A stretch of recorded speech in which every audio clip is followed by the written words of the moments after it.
നമസ്തേ. Question paper ഡിസ്കഷനിലേക്ക് എല്ലാവർക്കും സ്വാഗതം. ഇന്ന് നമ്മൾ കാറ്റഗറി 4 കേട്ടറ്റിൻ്റെ ക്വസ്റ്റ്യൻ പേപ്പർ ഡിസ്കഷനാണ് ചെയ്യാൻ പോകുന്നത്. അപ്പോൾ നമുക്ക് ക്വസ്റ്റ്യൻ നോക്കാം. पहला क्वेश्चन है, एक आदमी जंगल में कविता के कवि कौन है? एक आदमी जंगल में कविता के कवि कौन है? ऑप्शंस आ त्रिलोचन, कुमार अंबुज, मुक्तिबोध, धूमिल. അപ്പോൾ ഇതിലാരാണ്? ഇതിൽ ഉത്തരം കുമാർ അംബുജ് ആണ്. ഏക് ആദ്മി ജംഗൽ മേ കവിത കാ കവി. അപ്പോൾ കുമാർ അംബുജ് ആരെന്ന് വെച്ചാൽ അദ്ദേഹം ജനിച്ചത് 1957 13 ഏപ്രിൽ. അപ്പോൾ വേ ഹിന്ദി കെ സുപ്രസിദ്ധ ചർച്ചിത് കവി ഹെ. അപ്പോൾ കുമാർ അംബുജ് നമ്മളധികം കേൾക്കാത്ത ഒരു പേരാണ്. അദ്ദേഹം ഇപ്പോഴും ജീവിച്ചിരിക്കുന്ന ഒരു ആളും കൂടിയാണ്. അപ്പോൾ അദ്ദേഹം ഇന്ത്യയിലൊരു സുപ്രധാന കവിയാണ്. उनका पहला कविता संग्रह किवाड़ 1992 पहला कविता संग्रह किवाड़ और उनकी शीर्षक कविता को भारत भूषण अग्रवाल पुरस्कार मिला. അപ്പം ആ ഒരു കവിതയ്ക്ക് അദ്ദേഹത്തിന് ഭാരത് ഭൂഷൺ അഗ്രവാൾ പുരസ്കാർ കിട്ടിയിട്ടുണ്ട്. പിന്നെ ക്രൂരത അദ്ദേഹത്തിന് മറ്റൊരു കവിതയുടെ പേരാണ് കവിതാ സംഗ്രഹ്. അദ്ദേഹത്തിന് മറ്റൊരു കവിതാ സംഗ്രഹിൻ്റെ പേരാണ് ക്രൂരത. അത് 1996. ഉൻകെ ബാദ് അനന്തിം. ഇതൊക്കെ ഈ കാലഘട്ടത്തിലുള്ളതുകൊണ്ടാണ് ഈ ഒരു വർഷം. അപ്പോൾ അതുകൊണ്ട് തന്നെ കുമാർ അംബുജ് എന്നുള്ള പേര് നമ്മൾ ഓർത്ത് വയ്ക്കുക. സമകാലീൻ കവിയാണ്. അനന്തിം ജോ 1998. മറ്റൊരു ഇമ്പോർട്ടൻ്റ് കവിതയാണ് അതിക്രമൺ ജോ 2002 और अमीरी रेखा जो 2011. ये सब कविता संग्रह विशेष रूप से चर्चित हुए. അപ്പോൾ ഈ കവിതാ സംഗ്രഹിൻ്റെ ഒക്കെ പേരുകൾ ഓർത്ത് വയ്ക്കാം. നെക്സ്റ്റ് ക്വസ്റ്റ്യൻ, കിനീക്കോ മേ നിഹിത് സർവനാം കോൺസാ ഹെ? കിനീക്കോ അതായത് സർവനാമ പരസർഗയുക്ത് സർവനാമാണ്. സർവനാമിൻ്റെ രൂപങ്ങളാണ് അതൊക്കെ. അപ്പോൾ അതിൽ കിനീക്കോ അതിലുള്ള സർവനാം ഏത് സർവനാമാണ് അതിൽ പ്രയോഗിച്ചിരിക്കുന്നത്? അപ്പോൾ ഓപ്ഷൻസ് ആർ കോൺ, കോയി, ക്യാ, കുച്ച്. അപ്പം കോൺ, ക്യാ, കുച്ച് അതൊക്കെ നോക്കുകയാണെങ്കിൽ അതൊക്കെ സർവനാമിൻ്റെ ഓരോ രൂപങ്ങളാണ്. ശരിയായ രൂപം ഏതാണ്? കോയ്. കോയിൻ്റെതാണ് പിന്നെ അതിൽ കോണും ഒക്കെ വരുന്നത്. അപ്പം കോയ് ആണ് ഏതിൽ? കോൺ പ്ലസ് കോയി പ്ലസ് കോ ആണ് കിനീക്കോ. അതിലടങ്ങിയിരിക്കുന്ന സർവനാം കോയിയാണ്. അഗ്ല സവാൽ, ഹിന്ദി കിസ് പരിവാർ കി ഭാഷ ഹെ? ഹിന്ദി കിസ് പരിവാർ കി ഭാഷ ഹെ? ഓപ്ഷൻസ് ആർ ബാറോപ്യ, പാപ്പുയി, സാമി ഹാമി, ദ്രവിഡ്. അപ്പം അധികം കേൾക്കാത്ത ഓപ്ഷൻസ് ആണ്. അപ്പം നമുക്ക് എപ്പോഴും നമ്മൾ കേൾക്കുന്ന ഓപ്ഷനിലേക്കായിരിക്കും പോവാം. അപ്പം എന്തായാലും ഇതിൽ വരുന്നത് നമുക്ക് ബാരോപ്പി പരിവാറാണ്. ഹിന്ദി ബാരോപ്പി പരിവാർ കി ഭാഷ ഹെ. അപ്പോൾ ഈ ബാരോപ്പി പരിവാറിനെ കുറിച്ച് പറയുകയാണെങ്കിൽ ഭാരത് മേ മുഖ്യത 4 ഭാഷാ പരിവാർ ഹെ. ഇന്ത്യയിൽ മുഖ്യത 4 ഭാഷാ പരിവാർ ഹെ. पहला है बारोपे, दूसरा है द्रविड, तीसरा है आस्ट्रिक और 14 चीनी तिब्बती. ഇതാണ് നമ്മുടെ ഇന്ത്യയിലുള്ള മുഖ്യ 4 ഭാഷാ പരിവാർ. भारत में सबसे अधिक बारोपीय भाषा परिवार, उसमें लगभग 73% की भाषा बोली जाती है. അപ്പം അതിൽ ഈ 4 വരുന്ന പരിവാറിലെ ഏറ്റവും ഇമ്പോർട്ടൻ്റ് ആയിട്ടുള്ള 73% ഭാഷകൾ അടങ്ങിയിരിക്കുന്ന ബാരോപ്യ ഭാഷാ പരിവാറാണ്. अगला सवाल, यशपाल की कहानी कौन सी है? यशपाल എഴുതിയ കഹാനി. ഓപ്ഷൻസ് ആർ കഫൻ, तीसरी कसम, ദുഃഖ്, കുത്തേ കി മൗത്ത്. അപ്പം ഇതിലേതാണ്? ദുഃഖാണ് യശ്പാൽ എഴുതിയ കഹാനി. അതിൽ ബാക്കി തന്നിരിക്കുന്ന ഓപ്ഷൻസ് കൂടി നമ്മൾ നോക്കാവുന്ന. അതിൽ കഫൻ ആരാ എഴുതിയത്? കഫൻ പ്രേംചന്ദ് ദ്വാര രചിത് കഥാസംഗ്രഹാണത്. അപ്പോൾ കഫൻ എന്നുള്ളത് കഹാനിയാണ് അദ്ദേഹത്തിൻ്റെ. പക്ഷെ കഥാസംഗ്രഹിൽ പ്രേംചന്ദ് 300-ലധികം കഥകൾ എഴുതിയ ആളാണ്. അപ്പം അദ്ദേഹത്തിൻ്റെ ഒരു കഥാസംഗ്രഹിൻ്റെ പേരാണ് കഫൻ. ഇസ്മേ പ്രേംചന്ദ് കി അന്തിം കഹാനി കഫൻ. മറ്റൊരു പ്രത്യേകത കൂടി ഉണ്ട് കഫന്. പ്രേംചന്ദ് കി അന്തിം കഹാനിയാണ്, അവസാനം അദ്ദേഹം എഴുതിയൊരു കഹാനിയാണ്. ഉസ്കെ സാത്ത് മറ്റ് 13 കഹാനിയാം ബി സങ്കലിത് ഹെ. അപ്പോൾ അതിൽ കഫനിലുള്ള 2 പാത്ര യാനി ക്യാരക്ടേഴ്സിൻ്റെ പേരും കൂടി ഓർക്കാം. മാധവ് ഓർ ഗീസു അവരാണ് ആ കഫനിലുള്ള 2 അച്ഛനും മകനും. പിന്നെ മറ്റൊരു ഓപ്ഷനിൽ തന്നിരുന്നായിരുന്നു നമുക്ക് तीसरी कसम. तीसरी कसम की पटकथा मूल कहानी के लेखक जो ഫണീഷർ നാഥ് രേണു സ്വയം തയ്യാറാക്കി. അതായത് तीसरी कसम എന്നുള്ളത് ഫണീഷർ നാഥ് രേണുവിൻ്റെ ഒരു നോവലാണ്, കഹാനിയാണ്. അപ്പോൾ അദ്ദേഹം അത് പിന്നീട് ഫിലിമാക്കിയിട്ടുണ്ട്. അപ്പോൾ അതിൽ അദ്ദേഹം തിരക്കഥ എഴുതിയതും അദ്ദേഹം തന്നെയാണ്. അതുകൊണ്ടാണ് तीसरी कसम की കഹാനി കെ ലേഖക് ഫണീഷർ നാഥിനെ സ്വയം പട്കഥ തയ്യാറാക്കി എന്ന് പറയുന്നു. പിന്നെ മറ്റൊരു ഓപ്ഷൻ ആയിരുന്നു ദുഃഖ കാ കുത്തേ കി മോത്ത്. കുത്തേ കി മോത്ത് കഹാനി നിർമ്മൽ വർമ്മയാണ് കുത്തേ കി മോത്ത് എഴുതി. അപ്പം ഓപ്ഷനിൽ തന്നിരിക്കുന്ന മറ്റുള്ള ഇതേപോലെ സ്പെഷ്യലി കഹാനിയും ഉപന്യാസവും തന്നിട്ടുണ്ടെങ്കിൽ അത് ആരാ എഴുതിയെന്ന് സ്പെഷ്യലി നിങ്ങൾ നോക്കണം. അപ്പോൾ മാത്രമേ നെക്സ്റ്റ് ടൈമും പിന്നീട് വേറെ അത് ട്വിസ്റ്റ് ചെയ്തിട്ടാണ് പിന്നെ വരാം. അപ്പോൾ അതുകൊണ്ടാണ് നമ്മൾ ഓപ്ഷനും കൂടി നോക്കുന്നത്. കുത്തേ കി മോത്ത് നിർമ്മൽ വർമ്മ എഴുതിയതാണ്. പിന്നെ ദുഃഖ കാ അധികാർ കഹാനി യശ്പാൽ ജി, അതാണ് നമ്മുടെ ഉത്തരം. ഉസ്കെ സർവശ്രേഷ്ഠ കഹാനിയോമേസെ ഏകയെ ദുഃഖ കാ അധികാർ. അതിനെ ദുഃഖ എന്നും പറയാറുണ്ട് കേട്ടോ. ഇതിൽ മുഴുവൻ പേര് അവർ കൊടുത്തിട്ടില്ല, ദുഃഖ എന്ന് മാത്രം. അപ്പൊ ദുഃഖ കാ അധികാർ ആണ് ശരിക്കും. ഇസ് പാഠ അർദ്ധാർത്ഥ കഹാനി കാ മൂൽ ഭാവ് യേ ഹെ കി इसमें लेखक ने बताया है कि दुख करने का भी अधिकार होते हैं. അതായത് ദുഃഖിക്കാനുള്ള ഒരു അധികാരം കൂടി ഉണ്ടെങ്കിൽ മാത്രമേ അവർക്ക് ദുഃഖം പ്രകടിപ്പിക്കാനും ദുഃഖം അവർക്ക് ഫീൽ ചെയ്യാനും പറ്റുള്ളൂ എന്നുള്ള രീതിയിലുള്ള ഒരു തീം തരുന്ന സ്റ്റോറിയാണ്. അതായത് സ്വന്തം മകൻ മരിച്ചിട്ടും ഒരു കച്ചവടത്തിന് വരുന്ന ഒരു അമ്മയുടെ ഒരു കഹാനിയാണ്. കാരണം വേറെ അവരുടെ കുട്ടികളെ വളർത്താൻ വേണ്ടിയിട്ട് അമ്മയ്ക്ക് ജോലിക്ക് വരുന്ന ഒരു സമയം അത് ശരിക്കും യശ്പാൽ കണ്ടിട്ട് അദ്ദേഹം പറയുന്നതാണ് ദുഃഖ കാ അധികാർ കോൺ ഹോത്തെ എന്നുള്ളത്. അടുത്ത ക്വസ്റ്റ്യൻ നോക്കാം. मैथिल कोगिल के नाम से विख्यात प्राचीन कवि. Options are Vidyapati, മലൂക്ദാസ്, കുത്തുബൻ, Guru Nanak. അപ്പം ആരാണ് मैथिली कोगिल? എല്ലാവർക്കും അറിയുന്നതാണ് വിദ്യാപതി കാ പ്രഭാവ്. അദ്ദേഹത്തെ കുറിച്ച് നമുക്ക് നോക്കാം. विद्यापति का प्रभाव केवल मैथिली और संस्कृत साहित्य तक सीमित नहीं था. അദ്ദേഹം രചിച്ച സാഹിത്യം വെറും സംസ്കൃതത്തിലും मैथिली ഭാഷയിലും മാത്രം ഉണ്ടായിരുന്നതല്ല, ബൽക്കി അന്യ പൂർവി ഭാരതീയ സാഹിത്യ പരമ്പരാവും തക് ഭി ഥ. അദ്ദേഹം മറ്റുള്ള ഭാഷകളിലും, അതായത് ഇന്ത്യയുടെ പല രൂപങ്ങളുണ്ടല്ലോ, അപ്പം അദ്ദേഹം ഒരുപാട് രീതിയിൽ ഭാഷയിൽ രചനകൾ നടത്തിയിട്ടുണ്ട്. ഉന്നെ ബംഗാളി സാഹിത്യക ജനക്, ഇത് നിങ്ങൾ കേട്ടിട്ടുണ്ടാവില്ല. ബംഗാളി സാഹിത്യക ജനക് കോൺ ഹെ എന്ന് വന്നിട്ടുണ്ടെങ്കിൽ ആരാണ്? വിദ്യാപതിയാണ്. അപ്പോൾ ബംഗാളിയിലും അദ്ദേഹം എന്ത് എഴുതിയിട്ടുണ്ട്? തൻ്റെ സാഹിത്യ രചനകൾ നടത്തിയിട്ടുണ്ട്. ഉന്നെ ബംഗാളി സാഹിത്യ ജനക് കഹാ ഹെ और विद्यापति भारतीय साहित्य की श्रृंगार परंपरा के साथ साथ. നല്ലോണം ശ്രദ്ധിക്കേണ്ട പോയിന്റാണ് വിദ്യാപതി. കാരണം നമുക്ക് ആധുനിക് കാല്, ഭക്തികാല്, രീതികാല് എന്ന് പറഞ്ഞ നമ്മുടെ ഇന്ത്യ സാഹിത്യത്തിനെ കാറ്റഗറി ചെയ്തിട്ടുണ്ട്. അപ്പം വിദ്യാപതി ശൃംഗാർ പരമ്പരാക്കെ സാത്ത് സാത്ത് അദ്ദേഹം എവിടെയുണ്ട്? ഭക്തി പരമ്പരാക്കെ പ്രമുഖ സ്തംഭോ മേസെ ഏക് ഓർ മൈഥിലി കെ സർവോപരി കവി K Roop may be Jane ജാത്തെ. അപ്പോൾ രണ്ടിലും അദ്ദേഹത്തിനെ നമ്മൾ പറയും. എപ്പോഴും വിദ്യാപതി അങ്ങനെ ഒരു കോൺട്രവേഴ്ഷ്യൽ പേഴ്സൺ ആണ്. രണ്ട് കാലഘട്ടത്തിലും അദ്ദേഹം എന്ത് എഴുതിയിട്ടുണ്ട്? തൻ്റെ രചനകൾ നടത്തിയിട്ടുണ്ട്. മിഥിലാക്കെ ലോഗോങ്കോ ദേശിൽ ബയന സബ് ജനമിട്ട. വീണ്ടും ഓർക്കേണ്ട ഒരു ടേമാണ് ദേശിൽ ബയന സബ് ജനമിട്ട. ക്വസ്റ്റ്യൻ പേപ്പറിലൊക്കെ കാണാറുണ്ട്.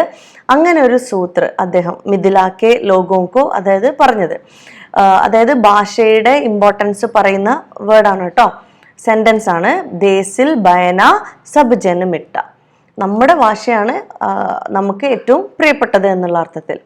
ഇനോനെ ഉത്തരി ബിഹാർ മേ ലോക് ഭാഷ കി ജൻ ചേതന കോ ജീവിത് കർണേ കാ മഹാൻ പ്രയാസ് ബി ക്യാ ഹൈ. ഇപ്പം അതുപോലെ അദ്ദേഹത്തിന്റെ ഏറ്റവും ഇമ്പോർട്ടൻ്റ് ആയിട്ടുള്ള ഒരു രചനയാണ് പദാവലി ഓർ കീർത്തിലത. എനിക്ക് അമർ രചനായ ഹെ. എപ്പോഴും ഓർത്ത് വെക്കേണ്ട പേരുകൾ, രചനകളുടെ പേരാണ്. ഇനി നെക്സ്റ്റ് ക്വസ്റ്റ്യൻ നോക്കാം. ആധുനിക് മീര കിസെ കഹാ ജാത്ത ഹെ? ആധുനിക് മീര എന്ന് പറഞ്ഞത് ഭക്തികാലിലെ ഒരു കവിയാണ്. അപ്പം ഇന്നത്തെ, അതായത് ആധുനിക് എന്ന് പറഞ്ഞാൽ എന്താ? പുതിയ കാലഘട്ടത്തിലെ മീര എന്നറിയപ്പെടുന്ന ആളാരാന്നാണ് ചോദിച്ചത്. ഏത് ലേഖിക ആണ് മീര ആയതുകൊണ്ട്.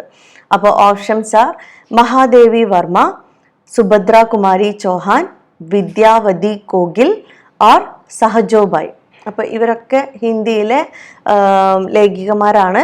അപ്പം അതിലാരാണ്? ആധുനിക് മീരാ തോ മഹാദേവി ജി ഹെ. അപ്പം മഹാദേവിയെ കുറിച്ച് കുറച്ച് കാര്യങ്ങൾ നമുക്ക് നോക്കാം. മഹാദേവി വർമ്മജി ജനിച്ചത് 26 മാർച്ച് 1907 ടു 11 സെപ്റ്റംബർ 1987 വരെയാണ് മഹാദേവി വർമ്മജിൻ്റെ കാലഘട്ടം. वे हिंदी भाषा की कवयित्री थी. वे हिंदी साहित्य में छायावादी युग के 4 प्रमुख स्तंभों में से एक मानी जाती है. 4 പ്രമുഖമായ, അതായത് ഛായാവാദം എന്ന് പറഞ്ഞ ഒരു യുഗമുണ്ട് ഇന്ത്യയിൽ, വളരെ ഇമ്പോർട്ടൻ്റ് ഒരു കാലഘട്ടമാണ്. അതിൽ 4 സ്തംഭങ്ങൾ, അതായത് 4 കവികളാണ് അതിൽ നമ്മൾ ഇമ്പോർട്ടൻ്റ് പറയുന്നത്. നിരാലാജി, ജയശങ്കർ പ്രസാദ്, അതുപോലെ നമ്മുടെ സൂര്യകാന്ത് ത്രിപാഠി, നിരാല, പന്ത്, ജയശങ്കർ, പിന്നെ മഹാദേവി വർമ്മ. ഇവർ 4 പേരാണ് ഛായാവാദിയുടെ 4 സ്തംഭങ്ങൾ എന്ന് പറയുന്നത്. അപ്പം അതിൽ ഒന്ന് ഏറ്റവും ഇമ്പോർട്ടൻ്റ് ആണ് നമ്മുടെ മഹാദേവി വർമ്മ. और उन्हें आधुनिक मीरा का नाम से भी जाना जाता है. പിന്നെ കവി നിരാലയുമായിട്ട് വളരെ ഒരു ബായ് ബഹൻ ഒരു റിശ്തയായിരുന്നു അവർ തമ്മിൽ. അപ്പോൾ കവി നിരാലാനെ ഉന്നെ ഹിന്ദി കെ വിശാൽ മന്ദിർ കി സരസ്വതി, ഓർത്ത് വെക്കാ ടേം. कवि निराला जी ने महादेवी जी के बारे में कहा है हिंदी के विशाल मंदिर की सरस्वती എന്നാണ് പറഞ്ഞത്. പിന്നെ അവരുടെ മഹാദേവിജിയുടെ ഇമ്പോർട്ടൻ്റ് ആയിട്ടുള്ള രചനകൾ നോക്കാം. മേരാ പരിവാർ അതൊന്ന്, പിന്നെ പതുക്കെ സാത്തി, പിന്നെ അതിന് പത്മഭൂഷൺ കിട്ടിയിട്ടുണ്ട് കേട്ടോ. പിന്നെ അവർക്ക് 1982 ജ്ഞാൻപീഠ് പുരസ്കാർ കിട്ടിയിട്ടുണ്ട് മഹാദേവിജിക്ക്.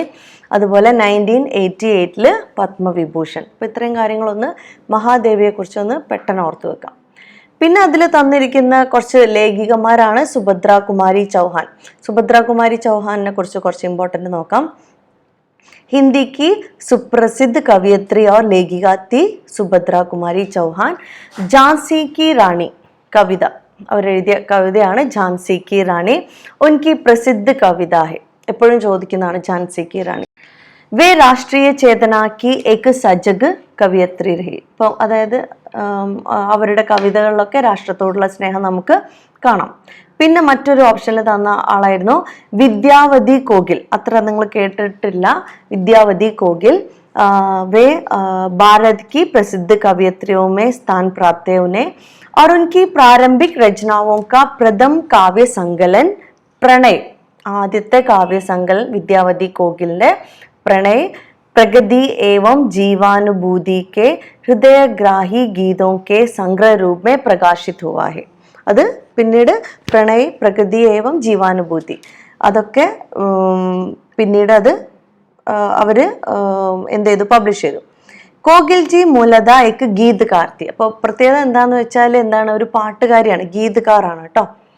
വിദ്യാവതി കോകിൽ, കോകിൽ എന്ന് ആലോചിക്കുമ്പോൾ തന്നെ നമുക്ക് കണക്ട് ചെയ്താൽ മതി എന്തായിട്ട്, കുയിലിനായിട്ട്. അപ്പോൾ നമുക്കറിയാം പാട്ടുകാരി എന്നുള്ള രീതിയിൽ, അതായത് ബേസിക്കലി അവരൊരു ഗീത്കാർ. പിന്നെ വേറൊരു ഓപ്ഷൻ ആയിരുന്നു സഹജോബായി. സഹജോബായി ആരാണ്? വേ പ്രസിദ്ധ മഹാത്മാ ചരൺ ദാസ് ജി കി ശിഷ്യാത്തി.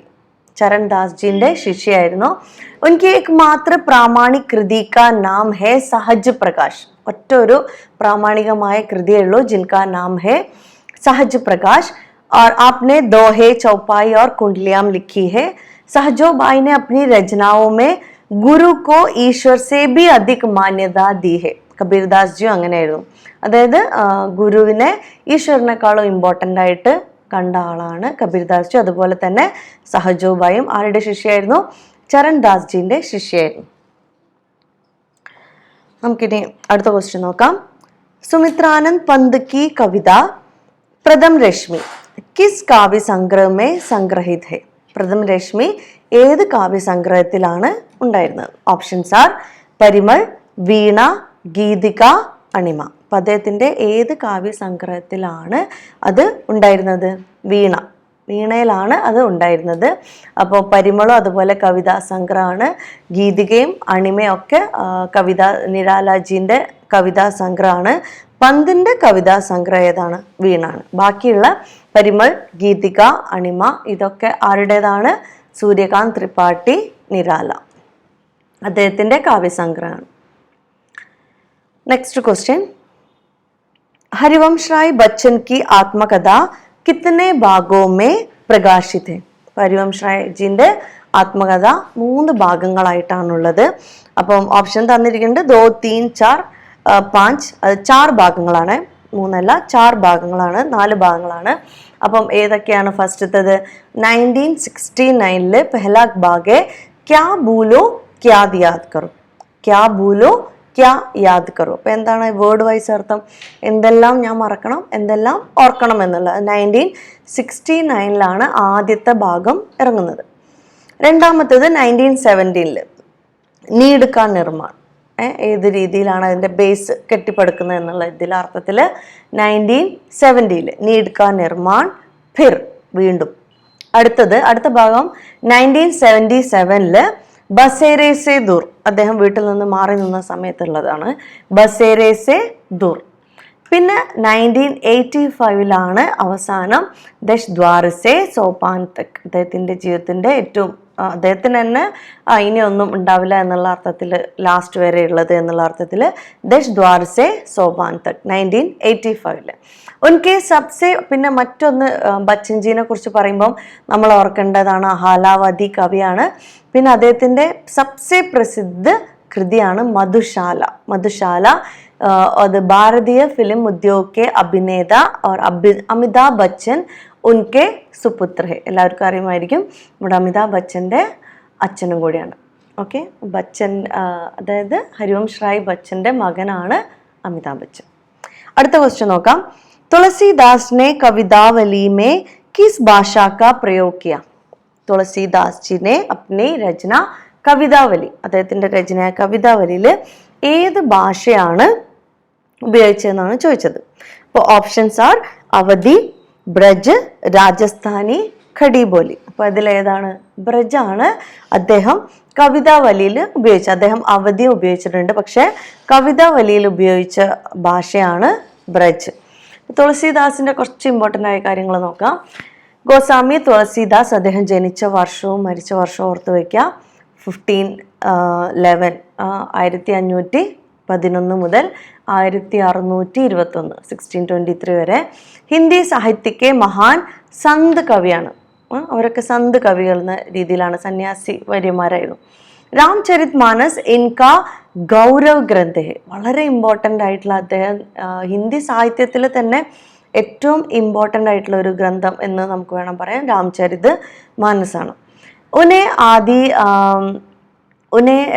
इन्हें आदि काव्य रामायण के रचयिता महर्षि वाल्मीकि का അവതാർ ബി മാനാ ജാത്ത ഹെ. അപ്പോൾ രാമായണം എഴുതിയത് ആരാന്നറിയാലോ, രാമൻ്റെ കഥ ആദ്യം എഴുതിയത് വാൽമീകി ആയിരുന്നു. അപ്പം ഇതിൽ രാമനെ കുറിച്ചിട്ട് പിന്നീട് ആണ് ആരെഴുതുന്നത്? ഈ തുളസീദാസ് എഴുതുന്നത്. അതുകൊണ്ട് തന്നെ വാൽമീകിയുടെ പുനർജന്മമായിട്ടും പറയാറുണ്ട് എന്നാണ് പറയുന്നത്. രാംചരിത് അദ്ദേഹത്തിൻ്റെ ഇമ്പോർട്ടൻ്റ് ആയിട്ടുള്ള രചനകളാണ് രാംചരിത് മാനസ്, വിനയ് പത്രിക, ദോഹാവലി, കവിതാവലി, ഹനുമാൻ ചാലീസ, വൈരാഗ്യ സന്ദീപനി, ജാനകി മംഗൾ, പാർവതി മംഗൾ ഇത്യാദി. ഒന്നുപോലും ഒഴിവാക്കാനില്ല. അങ്ങനെ തന്നെ നമ്മൾ ഓർത്ത് വെച്ചിട്ട് പഠിക്കാം. കാരണം തുളസീദാസിൻ്റെ അതുപോലെ കബീർദാസിൻ്റെ ഒക്കെ കൃതികൾ വളരെ ഇമ്പോർട്ടൻ്റ് ആണ്. കബീർദാസിൻ്റെ ഓർക്കാൻ നമുക്ക് എളുപ്പമാണ്, ബീജക്, സാക്കി സബദ്, സബേനി. പക്ഷേ തുളസീദാസിൻ്റെത് നമ്മൾ നല്ലോണം ഓർക്കണം. അതുപോലെ തന്നെ സൂർദാസിൻ്റെ.